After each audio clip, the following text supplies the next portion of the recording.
नमस्कार, जय श्रीराम।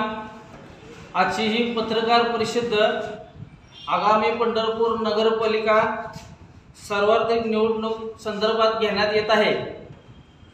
महाराष्ट्र राज्याचे लाडके मुख्यमंत्री आदरणीय देवेंद्रजी फडणवीस साहेब तसेच भारतीय जनता पार्टीचे प्रदेशाध्यक्ष रवींद्रजी चव्हाण साहेब यांच्या नेतृत्वाखाली तसेच सोलापूर जिल्ह्याचे भाजप नेते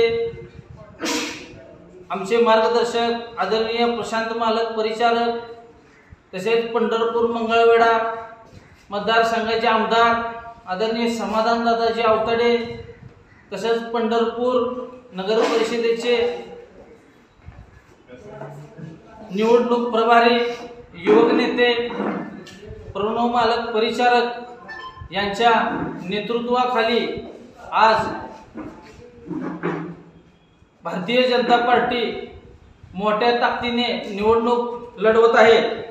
तरी सर्व इच्छुक उमेदवारांनी टिळक स्मारक मंदिर येथे भाजपा नूतन कार्यालय या ठिकाणी संपर्क साधून अर्ज संपूर्ण माहिती सह भरून दिल्यानंतर आमचे नेते मंडळी यावर योग्य ते उमेदवार देणार आहोत।